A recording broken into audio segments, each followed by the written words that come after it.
लोकसभा चुनाव के मद्देनजर आज प्रधानमंत्री नरेंद्र मोदी जमुई के दौरे पर हैं और जमुई में आज लोक जनशक्ति पार्टी रामविलास के प्रत्याशी के लिए प्रचार प्रसार करेंगे। हमारे साथ चिराग पासवान है बात करने के लिए। प्रधानमंत्री पहली बार बिहार आ रहे हैं लोकसभा चुनाव के मद्देनजर और सबसे पहले आपके प्रत्याशी के लिए चुनाव प्रचार प्रसार कर रहे हैं, कैसे देखते हैं?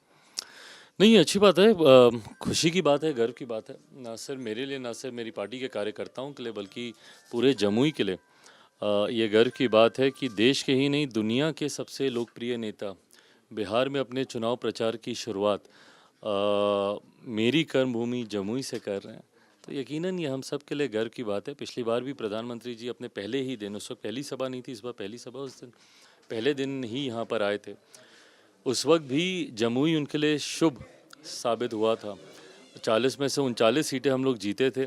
उस वक्त मात्र 3 घटक दल उस गठबंधन में थे। अभी तो 2 और महत्वपूर्ण मजबूत घटक दल हम लोग के साथ गठबंधन में जुड़े हैं। तो उम्मीद ही नहीं, पूरा विश्वास है कि 40 की 40 सीटें अब हम लोग जीतेंगे। 72 घंटे में प्रधानमंत्री 2 बार बिहार आ रहे हैं, क्या लग रहा है बिहार से कनेक्शन जो है वो बीजेपी का एनडीए गठबंधन का सबसे ज़्यादा नजर आ रहा है?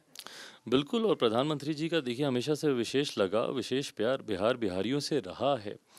गाहे बगाहे जब भी उनसे मुलाकात हुई है, जब भी उनसे बातचीत हुई है, चर्चा हुई है, तो उनके बातों में उस भाव को मैंने महसूस किया है जो बिहार बिहारियों के प्रति उनके मन में है। और मुझे लगता है उसी बात का उन्होंने हमेशा मर्यादा रखी, उसी बात को हमेशा सम्मान दिया। अभी तो चुनाव है, उस वक्त तो आना ही है, बट इससे पहले भी महीने 1.5 महीने के भीतर जितनी सभाएं प्रधानमंत्री जी की बिहार में हुई, तो बिहार के प्रति उनके विशेष लगाव को दर्शाता है। सवाल ये भी है कि एक तरफ जहां अरुण भारती आपके जो जीजा जी हैं वो इस बार उम्मीदवार हैं, लेकिन दूसरी तरफ तेजस्वी यादव ने आज सुबह एक फेसबुक पे पोस्ट भी किया है, ट्वीट भी किया और साफ कहा है कि परिवारवाद की बात झलकाई और सबसे पहले जमुई का चर्चा किया, स्वर्गीय रामविलास पासवान का चर्चा किया है, आपके चर्चा किया, कैसे देखते हैं?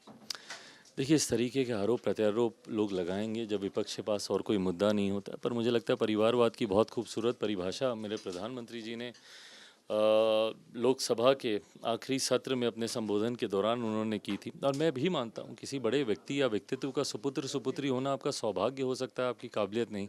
सौभाग्य से आपको मौका मिल सकता है, बट काबिलियत ही आपको विजय की राह पर आगे लेकर जाएगी। 2014 में मुझे भी एक नेपो किड के तौर पर ही लोग ताने देते थे, पर अगर 2014 से बड़ी जीत मेरी 2019 में हुई है, कहाँ एक तरफ 85,000 का मार्जिन, कहाँ 2.5 लाख से ज़्यादा का मार्जिन, तो ये जनता का विश्वास मेरे प्रति, मेरे कार्यों के प्रति बड़ा है।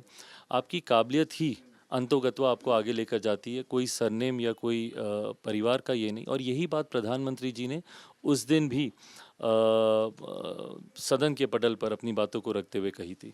सवाल ये भी है कि मैनिफेस्टो की बात आ रही है, तमाम पार्टियां मैनिफेस्टो जारी कर रही हैं, इस बार आपका मैनिफेस्टो क्या होगा और सबसे बड़ी बात है कि जमुई को लेकर इस बार आप लोगों की क्या आगे की रणनीति होगी? जमुई को लेकर कई ऐसे कार्य हैं जो पिछले 5 सालों में विभिन्न कारणों की वजह से थोड़े से पूरे जो हम लोग की अपेक्षा थी, जैसे मेडिकल कॉलेज को बन जाना चाहिए था, बट ज़मीन को लेकर ये लेकर काफ़ी तरीके की समस्याएं आई। इस बार उत्कर्ष मेरा विश्वास और ज़्यादा विकास के कार्यों पर इसलिए बढ़ा है क्योंकि एक लंबे समय के बाद जमुई को डबल इंजन की सरकार मिली है। और जैसा मेरे प्रधानमंत्री बोलते हैं कि डबल इंजन की सरकार राज्यों में विकास को गति देती हैं। सबसे खूबसूरत उदाहरण उसका बगल का ही राज्य उत्तर प्रदेश है। जिस तरीके से तीव्र गति से वो राज्य आगे बढ़ता जा रहा है, उसमें डबल इंजन की सरकार का वो महत्वपूर्ण योगदान है। ऐसे में आज जब पुनः बिहार को डबल इंजन की सरकार मिली है, जिसका केंद्र में नेतृत्व मेरे प्रधानमंत्री कर रहे हैं, बिहार में आदरणीय मुख्यमंत्री नीतीश कुमार जी कर रहे हैं, तो मैं मानता हूँ कि विरोधाभास की वजह से जो कार्य रुके हुए थे, उन कार्यों को गति मिलेगी। और जितने बाकी की योजनाएं जो हम लोग की लंबित रह गई हैं, उसको भी हम लोग धरातल पर उतार पाएंगे। एक आखिरी सवाल है, जितनी इंपॉर्टेंट सीट जमुई है आपके लिए, उतनी ही ज़्यादा माना जा रहा है कि हाजीपुर भी है और आपके चाचा ने भी इस बार समर्थन कर दिया, कहा है कि चिराग पासवान के साथ रहेंगे, किस तरीके से? अच्छी बात है, चाचा जी अगर साथ में रहेंगे तो वो अलग भी क्यों हुए, मुझे खैर ये भी कारण नहीं पता था। कोई कारण नहीं था कि इस्तीफा दें और ये करें वो करें, जब गठबंधन में ही रहना था। बट अच्छी बात है, अब गठबंधन में वापस आए हैं।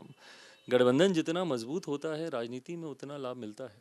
दोनों सीट उतनी ही महत्वपूर्ण नजर आ रही है, जमुई और आपके पिता की परंपरागत सीट है हाजीपुर, वहाँ के लिए इस बार क्या? स्वाभाविक है, मेरे लिए ये द्वंद्व मेरे मन मस्तिष्क में चलता था।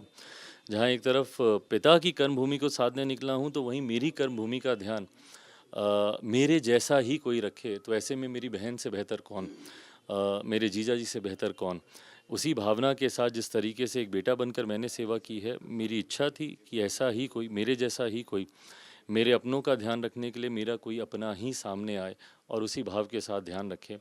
तो ऐसे में जब मैं हाजीपुर की ओर अब अग्रसर हो रहा हूँ पिता के सपनों को पूरा करने, तो वहीं मेरे सपनों को मेरे जीजा जी अरुण भारती जी यहाँ पे पूरा करेंगे, ये विश्वास है। चलिए, बहुत शुक्रिया। ये थे हमारे साथ लोक जनशक्ति पार्टी रामविलास के राष्ट्रीय अध्यक्ष चिराग पासवान साहब का। प्रधानमंत्री बिहार आ रहे हैं, जमुई में जो रैली करने वाले हैं। सबसे बड़ी बात है कि बिहार को आगे बढ़ाएंगे और साथ ही साथ इस बार जो मैनिफेस्टो होगा तो कई ऐसे मुद्दे हैं जो पिछले बार रह गए, उसको जमुई में पूरा करना है। वीडियो जर्नलिस्ट सतीन कुमार के साथ उत्कर्ष, न्यूज़ नेशन, जमुई।